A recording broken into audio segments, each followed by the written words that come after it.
March 11th, 2011 at 2:46 p.m., a massive 9.0 magnitude earthquake and tsunami hit Japan, changing the people and the landscape of a nation forever. Tens of thousands have died and hundreds of thousands have lost their homes.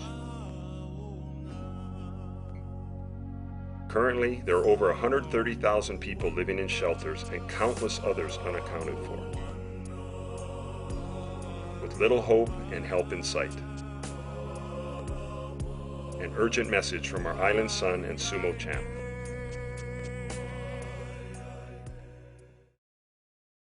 Born and raised Salivati, right here in the great lands of Nanakuli, man.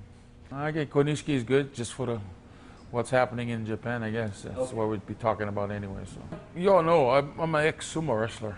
My career started as a sumo wrestler for 16 years, and I've been living in Japan for the past 28 years. So my manhood all happened in Japan. Since 18, I've been living there. Not too many people know what I do in Japan. Actually, Japan, I'm this kind of Sesame Street kind of guy, character. They call me Koni-chan. And the kids, I think if you look in the video, you're going to see me stood up in this orange look.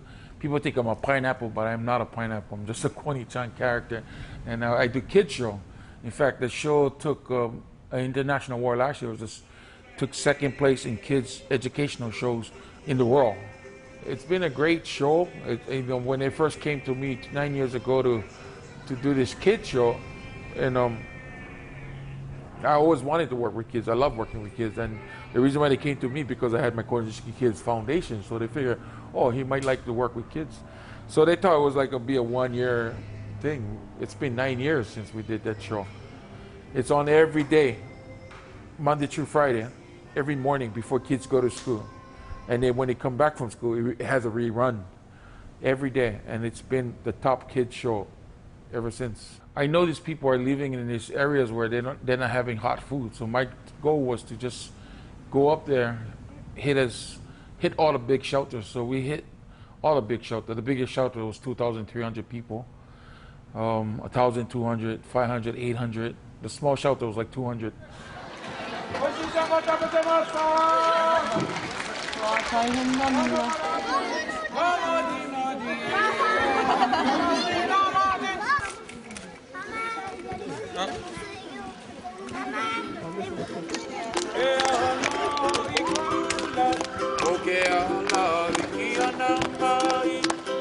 That's the only thing you can really do, yeah. For the moment, a lot of them cried because they're so happy to just having Konishiki to come and serving them, cooking and having a hot meal.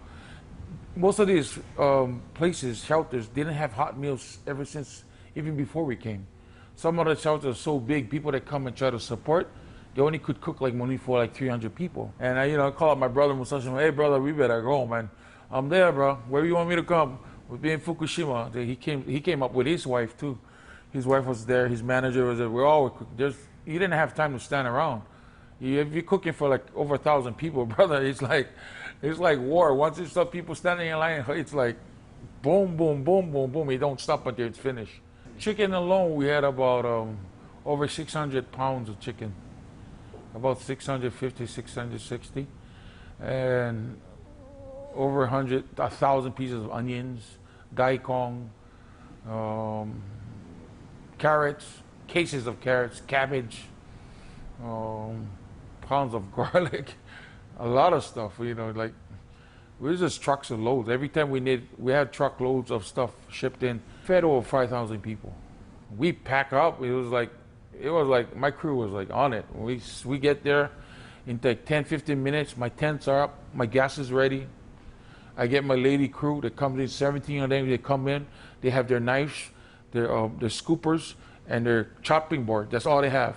They come in, we set up the table, and boom, they're cutting. They're cutting their vegetables because there's so much. There's 11 different ingredients in our stew. It's called chanko. It's a sumo tori cuisine. What we're cooking, and everybody knows in Japan chanko. Everybody, oh, they're so happy. It was perfect because it's very cold at the time.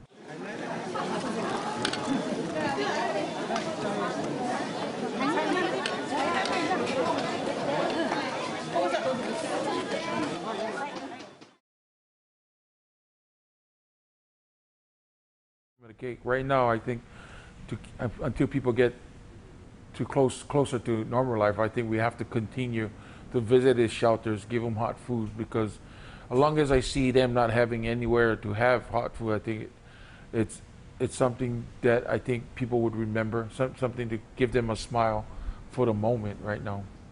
I think we're still going to continue to go up there. In fact, my next trip, we're going up in June 9th. We're going up there. And our next team is more like a Hawaiian tasting, but actually it's going to be a Hawaiian style barbecue. You know, we already ordered, before I came here, ordered like 800 pounds of chicken. And we're going to kind of marinate there with some Hawaiian shoyu and stuff. Take it up there, and we're probably visiting about 8 shelters.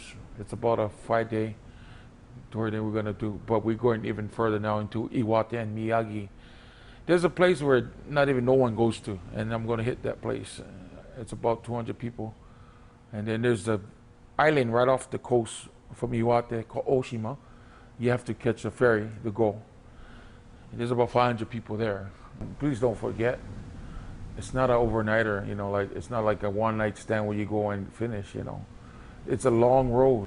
Oh yeah, they're always going to need the help, you know. They're always going to need the help. So don't forget, you know, the little things that you guys do, it's big to them. Japan is really in need right now, so I hope you guys keep on supporting Japan the way you've been supporting, and if you can support more, please come out and support Japan any way you can.